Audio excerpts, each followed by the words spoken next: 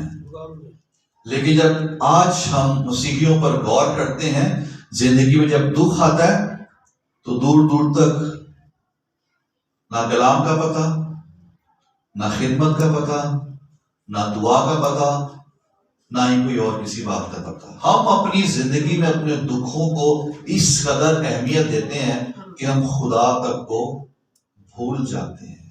لیکن یاد رکھیے، ہم نے ہر طرح کے حالات میں اپنے خدا سے لپٹے رہنا ہے، کیونکہ ہماری حقیقی تسلی جو ہے، ہمارا حقیقی اطمینان جو ہے، ہماری خوشیوں کا جو تعلق ہے، وہ کسی چیز سے نہیں ہے، وہ صرف زندہ خدا سے ہے۔ جب ہم اسے تھامے رکھتے ہیں، جب ہم اس سے لپٹے رہتے ہیں، جب ہم اسے پکڑے رہتے ہیں، تو پھر ہمارا خدا ہر طرح کے حالات میں ہمیں سنبھالتا ہے۔ تو داؤد کیا کہہ رہا ہے کہ جب تو میرا حوصلہ بڑھائے گا، یعنی کہ مجھے انکرج کرے گا، تو میں کیا ہوں گا؟ تیرے فرمان کی راہ میں دوڑوں گا۔ اب یہ جو دونوں آیات ہیں، 31 آیت اور 32، 31 میں کہہ رہا ہے کہ میں تیری شہادتوں سے لپٹا ہوا ہوں، اور پھر 32 آیت میں کہہ رہا ہے کہ جب تو میرے حوصلے کو بڑھائے گا تو میں فرمان کی راہ میں دوڑوں گا۔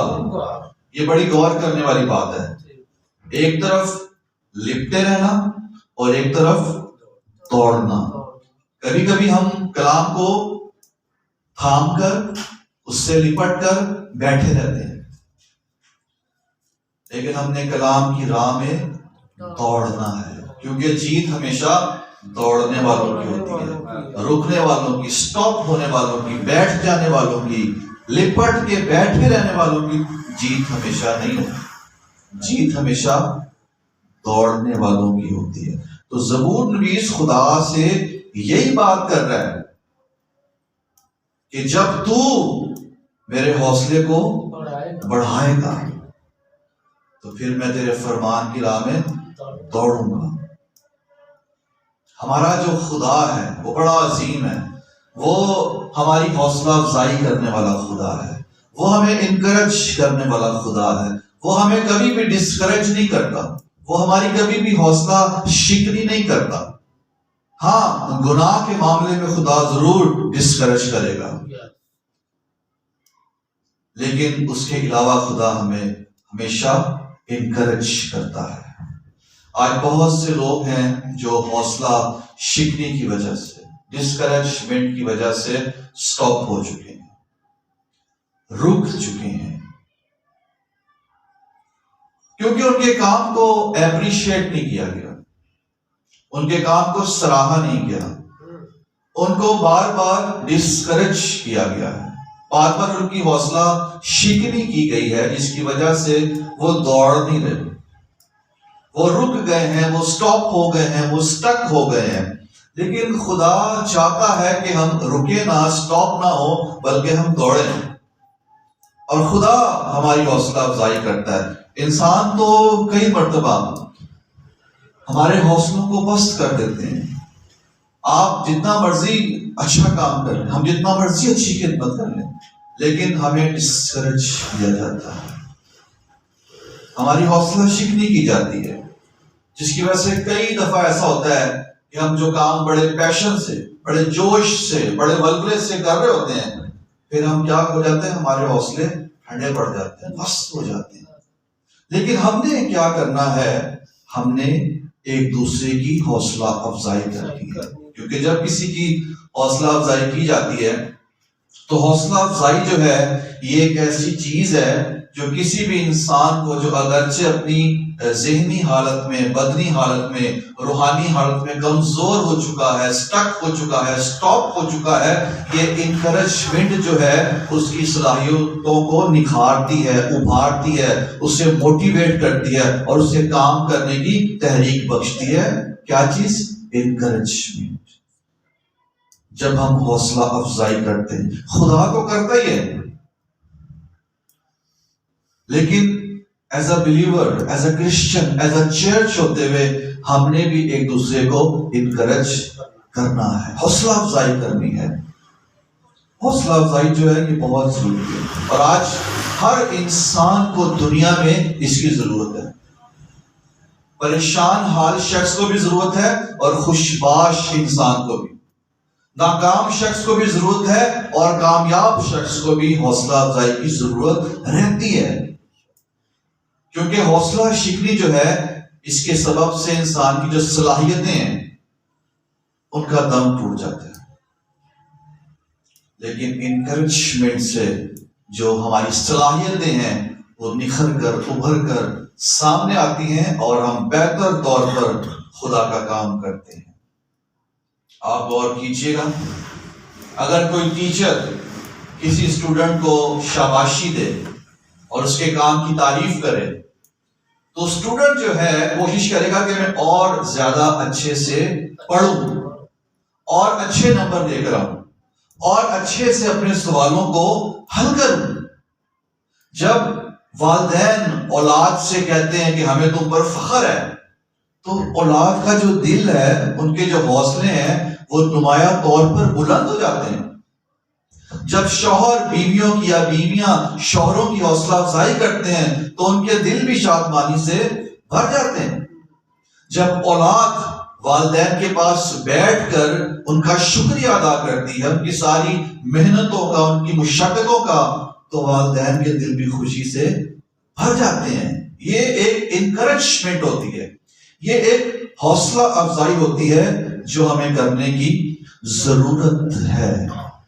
ایک شخص تھا جو قرض میں ڈوبا ہوا تھا، بہت ہی مشکل ترین حالات میں وہ پھنسا ہوا تھا۔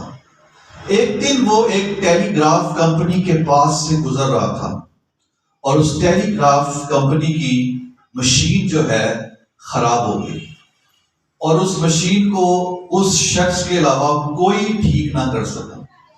اور جب اس شخص نے ٹھیک کی، اس کو ان لوگوں نے اس قدر انکریج کیا، اس قدر اس کی حوصلہ افزائی کی، اسے کہا کہ تو یہیں پر رہ، یہیں پر رک، یہیں پر ہمارے ساتھ کام کر۔ تو جب اسے اپریشیٹ کیا گیا، اسے انکریج کیا گیا، اور وہ اپنے کام کو کرنے لگا، تو پھر اس شخص کے وسیلہ سے دنیا کو روشنی مل گئی، جس نے بلب ایجاد کیا، تھامس ایڈیسن۔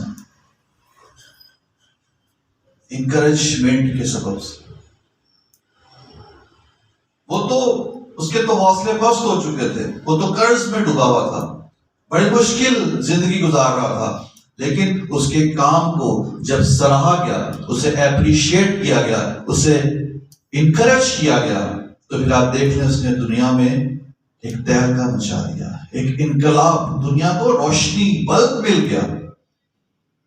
کب؟ جب اس شخص کی حوصلہ افزائی کی گئی ہے۔ حوصلہ افزائی جو ہے یہ بہت ضروری ہے، اور ہم خدا کی شکر گزاری کرتے ہیں کہ جس خدا کی ہم عبادت کرتے ہیں وہ ہمارے حوصلوں کو بڑھانے والا خدا ہے، ہماری حوصلہ شکنی نہیں کرتا، اور یہ کلیسیا کو خدمت خدا نے سونپی ہے۔ یسایہ 40:1 میں خداوند فرماتا ہے کہ تسلی دو، میرے لوگوں کو تسلی دو، یعنی کہ ان کی حوصلہ افزائی کرو، ان کو انکریج کرو۔ لیکن آج لوگ کیا کر رہے ہیں؟ انکریج نہیں کر رہے۔ ہم نے مسیح کی مانند بننا ہے۔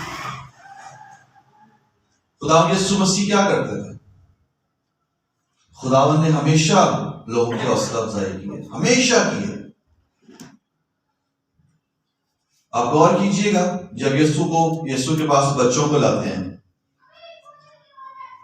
شاگرد منع کرتے ہیں، لیکن یسوع بچوں کو انکریج کرتا ہے، بچوں کو میرے پاس آنے دو۔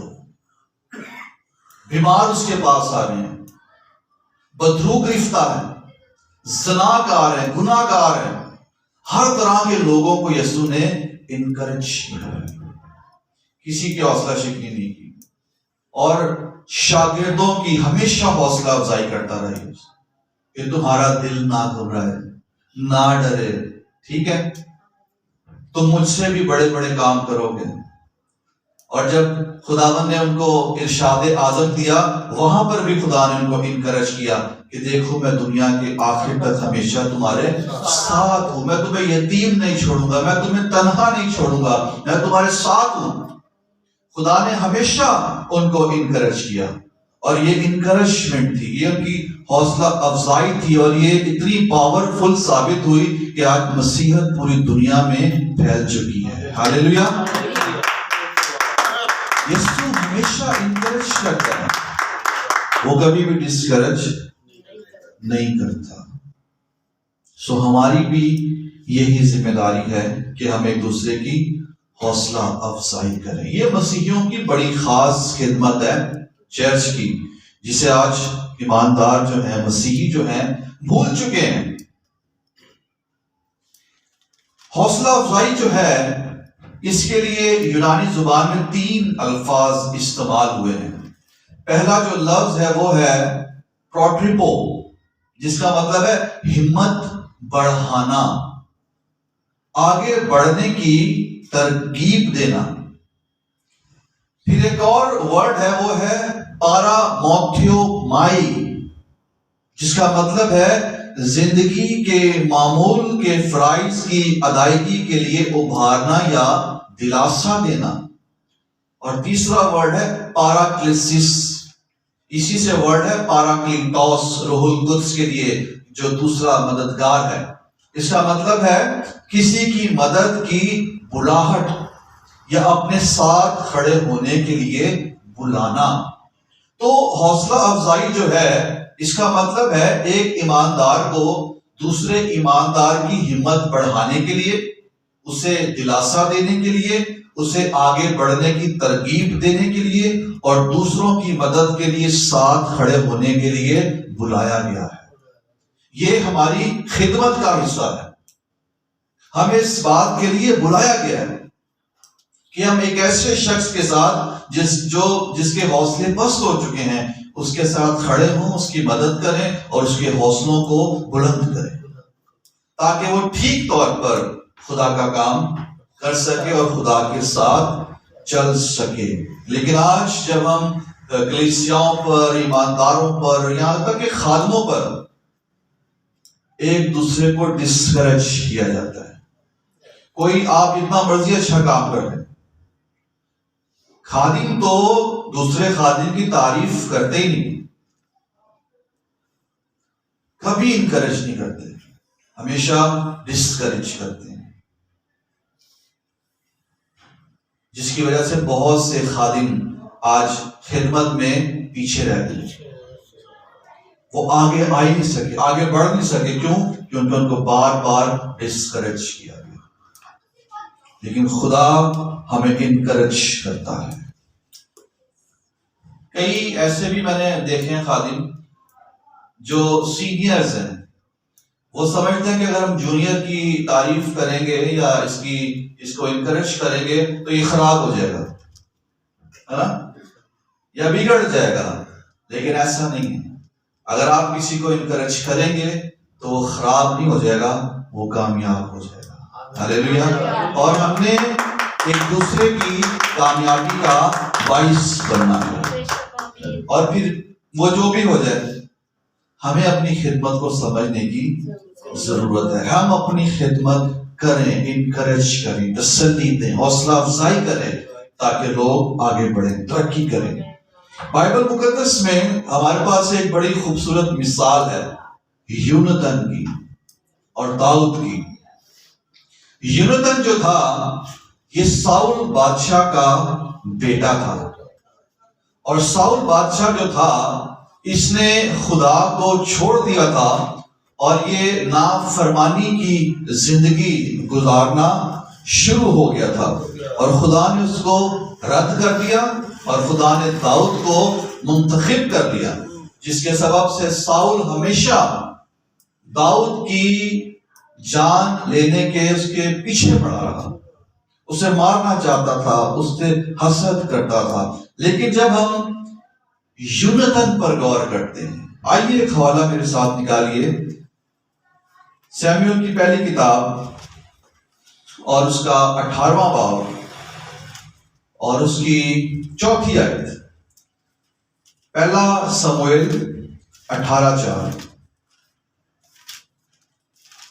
یہاں پر بلکہ اگر 3 آیت سے پڑھیں, اور یونتن اور داؤد نے باہم عہد کیا کیونکہ وہ اس سے اپنی جان کے برابر محبت رکھتا تھا.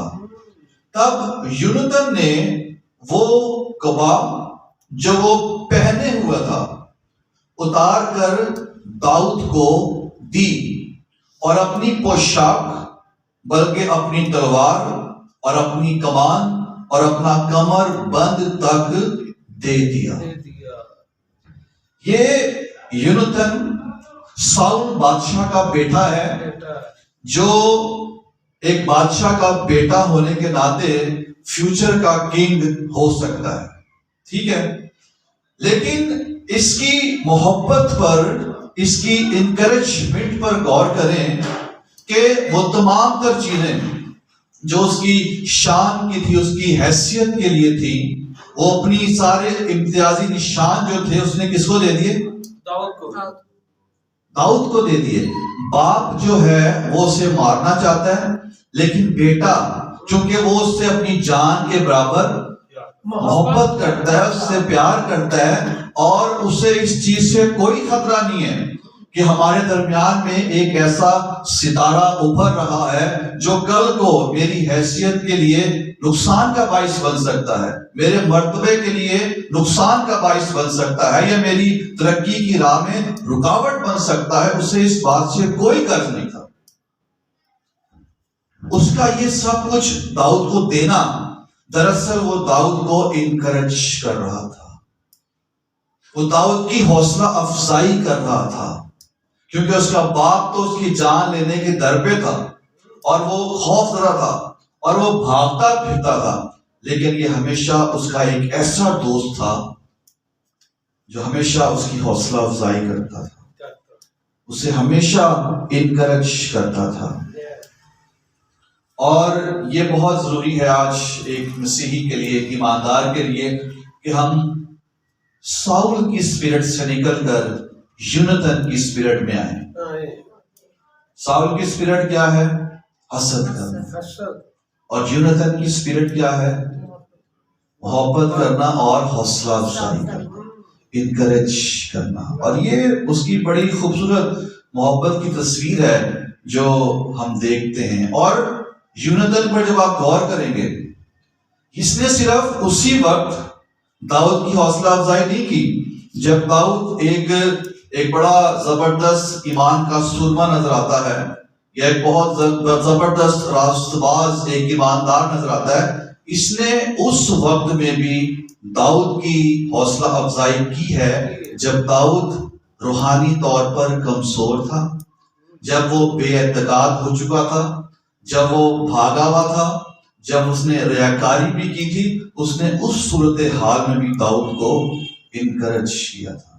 کبھی کبھی ہم کسی شخص کو جب وہ اچھی پوزیشن پر ہوتا ہے تو ہم اس سے انکریج کرتے ہیں, لیکن جب وہی شخص گراوٹ کا شکار ہو جاتا ہے, جب وہی شخص کمزوریوں کا شکار ہو جاتا ہے, وہی شخص پست حالی کا شکار ہو جاتا ہے, تو پھر ہم اسے انکریج نہیں کرتے. لیکن یونتن پر غور کریں, اس نے ہمیشہ اس کو کیا کیا ہے؟ حوصلہ افزائی کی. حوصلہ افزائی کی. ٹھیک ہے, اگر آپ پہلا سموئیل اس کا 21واں باب پڑھیں تو وہاں پر آپ کو ایک واقعہ ملے گا, اور وہ واقعہ کیا تھا کہ جب داؤد جو ہے ساؤل کے ڈر سے بھاگ گیا ہے, صحیح ہے, اور وہ اس جگہ پر چلا گیا ہے جہاں پر جاتی جولیت کا شہر تھا, اور وہاں پر دشمنوں کی یہ پناہ گاہ میں ہے, اور یہ کیا کر رہا ہے وہاں پر داؤد؟ آپ کو ایک بہت کمزور, ایک ریاکار اور بے اعتقاد شخص نظر آئے گا. اس نے کیا کیا ہے کہ وہاں پر اس نے پاگل ہونے کی ایکٹنگ کی, اس نے الٹی سیدھی حرکتیں کی, اس نے اپنی تھوک جو ہے وہ داڑھی پر گرانا شروع کر دی, اور دیواروں کے اوپر اس نے انگلیوں سے ناخنوں سے لکھنا شروع کر دیا تاکہ لوگ اس سے کیا سمجھیں؟ پاگل ہے, تاکہ اس کی جان جو ہے وہ بچ جائے. اب غور کریں داؤد کو جب ہم کبھی بھی ہم اس پر غور کرتے ہیں تو ہمیں بڑا بہادر, ایک دلیر, ایک بڑا ورشپر, ایک بہت ہی خوبصورت کریکٹر نظر آتا ہے. لیکن آج جب ہم دیکھتے ہیں اس مقام پر داؤد ہمیں ایک پاگل نظر آ رہا ہے. اور کیوں وہ ایسا کر رہا ہے؟ کیونکہ وہ خوف زدہ ہے, وہ ڈرا ہوا ہے, وہ بھاگا ہوا ہے. اب ایسی سچویشن میں بھی آپ غور کریں کہ اگر داؤد جس کنڈیشن میں ہے, ہمارے سامنے کوئی ایسا بندہ ہو تو ہم کیا کریں گے؟ ہم اس سے دستبردار ہو جائیں گے. لیکن یونتن نے کیا کیا؟ یونتن نے اس وقت بھی اس کی حوصلہ افزائی کی ہے.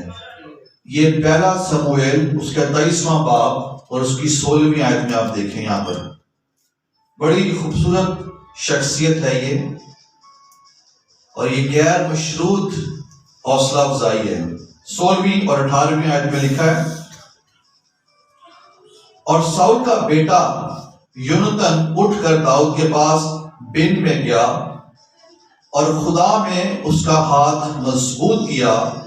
اس نے اس سے کہا, تو مت ڈر, کیونکہ تو میرے باپ ساؤل کے ہاتھ میں نہیں پڑے گا, اور تو اسرائیل کا بادشاہ ہوگا, اور میں تجھ سے دوسرے درجے پر رہوں گا.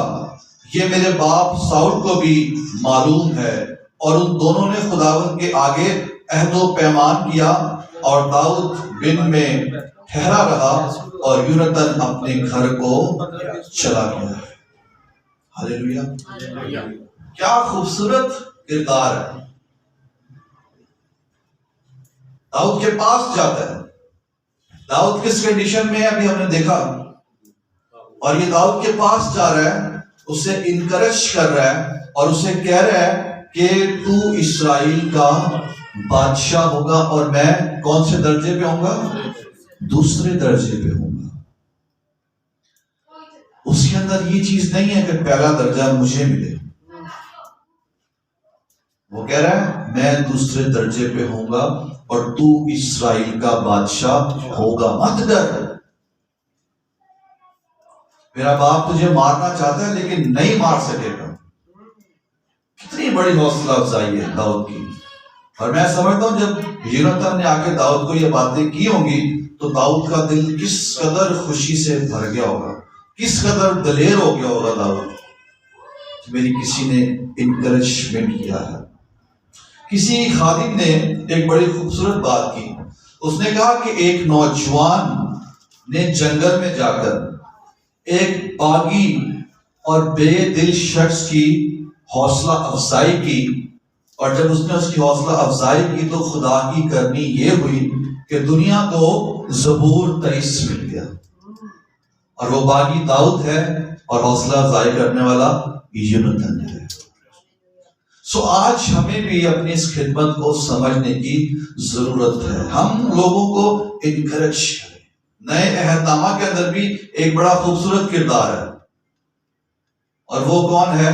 برنباس، جس کا نام یوسف تھا لیکن اسے لقب دیا گیا برنباس، جس کا مطلب ہے نصیحت کا بیٹا یا حوصلہ افزائی کا بیٹا. یہ انکریج کرنے والا شخص تھا، اور اسی کی انکریجمنٹ سے، اسی کی کوشش سے پولس رسول جو ہے وہ چرچ میں انٹروڈیوس کروایا گیا. پولس سے تو سب ڈرتے تھے، ان کو پتا تھا کہ یہ کیسا انسان تھا، ان کو یقین نہیں تھا کہ یہ بدل گیا، لیکن کس کی کوشش سے، کس کی حوصلہ افزائی سے؟ برنباس کی حوصلہ افزائی سے دنیا کو پولس رسول بھی مل گیا. آج اگر ہم ایک دوسرے کی حوصلہ افزائی کریں گے، آج ہم یونتن کی طرح اور برنباس کی طرح اس کردار کو ادا کریں گے تو آج دنیا کو بہت سے داؤد اور پولس بھی مل جائیں گے. آج ہمیں اس اسپرٹ سے باہر آنے کی ضرورت ہے. کوئی اچھا کام کر رہا ہے اس کی تعریف کریں.